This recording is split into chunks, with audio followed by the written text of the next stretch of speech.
지방선거 후보자 등록 첫날 대부분의 여야 후보들이 등록을 마쳤습니다. 여당 후보들은 국정운영 지원을, 야당은 정권 심판을 강조했습니다.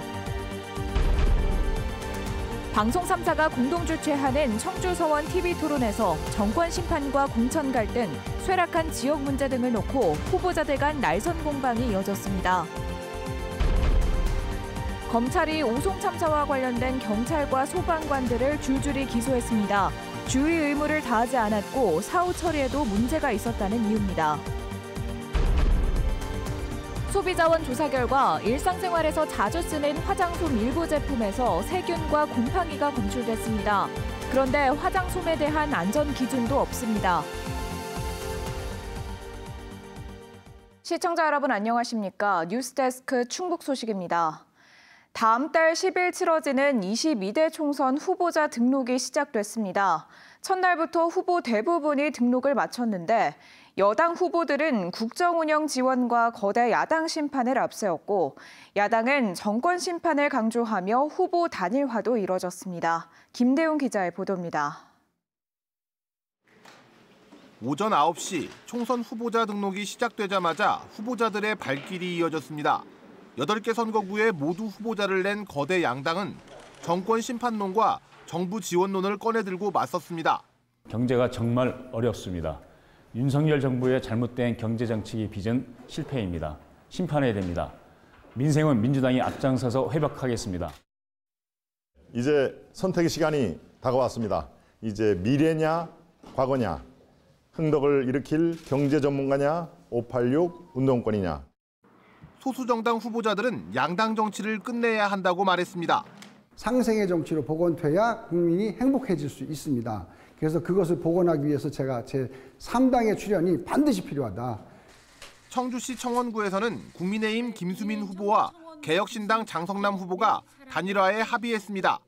장 후보는 개혁신당을 탈당하고 김 후보 선대위원장을 맡기로 했습니다. 단일화를 통해서 이번에 다시 한번 이제 추진력을 받아서 이번 선거에서 반드시 필승하리라고 기대하고 있습니다. 일찌감치 후보 등록을 마친 더불어민주당 송재봉 후보는 갑작스러운 단일화가 유권자 동의를 받기 어려울 거라고 말했습니다. 자신의 철학과 비전과 가치가 있고 또 지향하고자 하는 일이 있어서 출마를 했을 텐데 과연 어떠한 내용을 합의해서 단일화를 했는지는 의문입니다. 제천단양 선거구에서는 한때 무소속 권석창 후보의 불출마설이 나오기도 했지만 권 후보는 후보 등록을 하고 총선 완주 의사를 밝혔습니다. 충북 8개 선거구의 출마 예정자는 모두 21명으로 예상되는데 첫날 19명이 선관위에 접수했습니다. 정당과 후보자 기호는 국회 다수 의석 순으로 정해지며 공식 선거운동은 오는 28일 시작됩니다. MBC 뉴스 김대웅입니다. MBC 충북을 비롯한 지역 방송 3사가 공동 주최하는 총선 후보자 토론회. 오늘은 청주 서원이었습니다. 정권 심판, 공천 갈등, 쇠락한 지역 문제 등을 놓고 한치도 물러서지 않는 날선 공방이 이어졌습니다. 이병선 기자입니다. 청주 서원에 출마한 두 후보는 토론회가 시작되자마자 출마의 변부터 공세를 폈습니다. 무도하고 무지하고 무능한 윤석열 정권의 준엄한 국민의 뜻을 전하는 선거입니다. 이번 선거는 나라를 다시 세우는 선거이자 윤석열 정권을 심판하는 선거입니다. 서원의 민주당 20년, 그만하면 충분했습니다. 아니, 과했습니다. 이제는 바꿔야 합니다. 집권 여당의 강한 후보인 저에게 기회를 주십시오. 이광희 후보는 김진모 후보가 대통령실 민정이비서관 시절 국정원 특수활동비 업무상 횡령으로 유죄 판결받은 점을 부각시켰고 김진모 후보 역시 사면 복권 바로 다음 날 서원구 당협위원장이 되고 단수 공천으로 국회의원 후보가 되었습니다. 이 김진모 후보가 만약에 검사 출신이 아니셨어도 이런 특혜를 받으실 수 있었을까요? 민주당의 핵심, 예를 들면 당대표, 그리고 비례의석 정당의 당대표. 이런 분들이 범죄 경력이 있고 심지어는 지금 재판까지 받고 있다는 점을 한번 어떻게 설명하고 그것을 해명할 수 있으실지. 김진모 후보는 민주당의 경선 과정이 독선적이고 획일적이었다며 실패한 공천이라고 맞불을 놨습니다. 경선의 룰이 도대체 어디에 있는 건지, 이게 당대표의 마음에 있는 건지, 당대표에게 반기를 들었던 사람을 쫓아내기 위해서 있는 건지 국민들이 대단히 혼란스럽고, 심지어는 민주당을 지지하는 분들도 굉장히 안타까워하고 있다. 윤석열 정권과 제대로 싸움을 하지 못한다고 생각한 분들에 대해서 응징한 거죠. 이제는 이런 당원들의 공천혁명을 국민들께서 받아 안으셔서 이런 열망들을 윤석열 정권 심판이라는 이런 이번 총선의 결과로 좀 나타내 주시길 부탁드리겠습니다. 대표 공약으로 민주당 이광희 후보는 국회의원 주민소환제 도입, 비리검사 처벌 강화법, 서원행정타운과 첨단교육특구 청년도시 조성을 내놨고, 국민의힘 김진모 후보는 청주 도심철도 서원선 신설, 교도소 체육관 이전과 새로운 공간 창출, 재개발 촉진을 내세웠습니다. 청주 가정법원 설치와 의대 정원 증원에 관한 공통질문에서는 두 후보 모두 필요하다고 답했습니다. MBC 뉴스 이병선입니다. 충북대 의대 정원이 4배 이상 늘면서 수업이 제대로 이루어지지 않을 거란 우려에 박민수 보건복지부 제2차관이 다른 지역 거점 국립대와 비교해 정면 반박했습니다. 박 차관은 오늘 열린 중앙사고수습본부 브리핑에서 충북대 의대 증원이 너무 많은 것 아니냐는 취지의 질문에 대해 충북대는 현재 정원도 옳지 않다며 문제 없다는 취지로 답했습니다. 특히 충북대보다 정원이 3배가량 많은 전북대도 비슷한 교원수와 병상수로 실습 참관이 무리 없이 진행되고 있다고 말했습니다. 각 지역의 거점 국립대인 충북대 의대 정원은 49명, 전북대는 142명으로 두 곳 모두 내년부터 200명으로 증원이 결정됐습니다. 오송 지하차도 참사와 관련해 검찰이 경찰과 소방공무원 16명을 무더기로 재판대에 올렸습니다. 주의 의무를 다하지 않은 건 물론 사후 처리에도 문제가 있었다는 이유입니다. 이지현 기자가 보도합니다. 지난해 오송 참사 1시간 반 전부터 위험 신고는 경찰로도 향했습니다. 미호천교가 넘치려 한다, 지하차도 통제가 필요하다는 내용이었습니다. 그 시간에 통제를 시켜야 되는데 통제시키는 데가 없으니까 여기까지 들어왔죠. 그러나 경찰은 지하차도가 완전히 잠긴 지 10분이 지나서야 도착했습니다.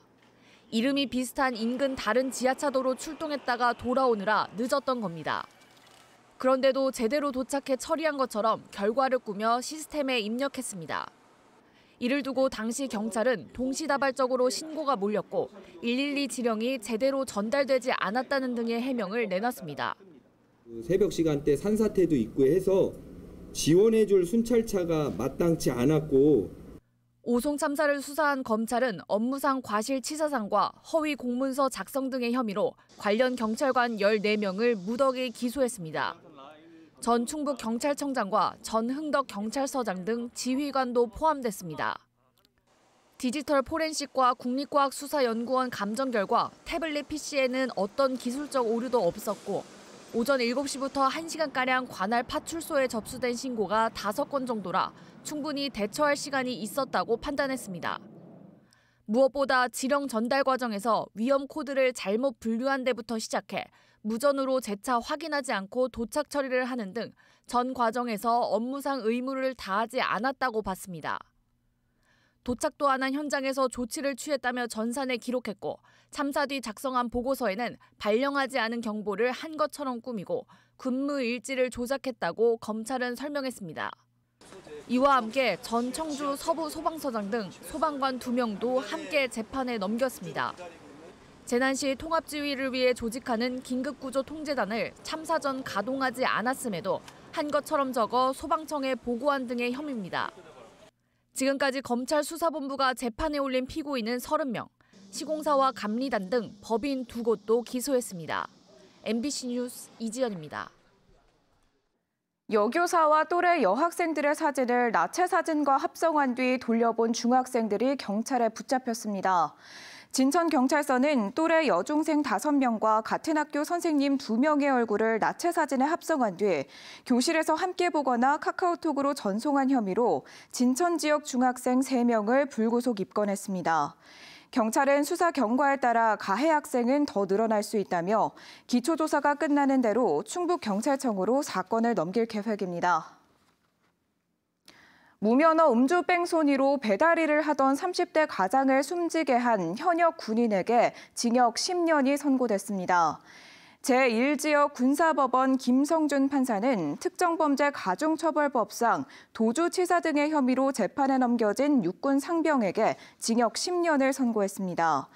법원은 판결문에서 도주 과정에서 휴대전화와 겉옷을 차 밖으로 버린 뒤 귀가했다, 체포 직전까지 잠을 잤다는 점에서 비난 가능성이 높다고 밝혔습니다. 피고인은 지난해 12월 청주시 청원구 내덕동에서 휴가 도중 음주 상태로 차를 몰다 배달 오토바이를 치고 달아나 30대 가장을 숨지게 한 혐의로 재판을 받아왔습니다. 화장을 지울 때나 손톱 관리할 때 등 일상생활에서 자주 사용하는 화장솜, 자극이 적다거나 살균 처리가 되어 있다는 광고 문구를 보고 구매하시는 분들 많으실 텐데요. 하지만 소비자원 조사 결과 화장솜의 위생 안전 관리가 매우 미흡한 것으로 조사됐습니다. 이초원 기자의 보도입니다. 화장을 지우거나 피부결을 정돈하기 위해 자주 사용하는 화장솜.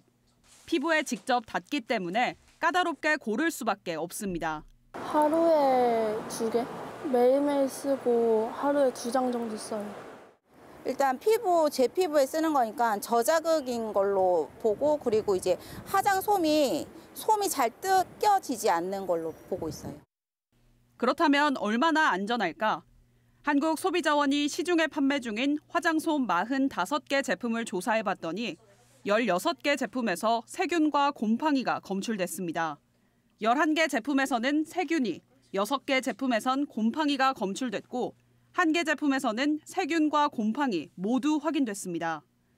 18개 제품에는 제조일자 표시가 없었고 13개 제품은 주름 개선이나 각질 정리 등의 효과가 있다고 광고했지만 뒷받침할 만한 객관적인 자료는 제출하지 못했습니다.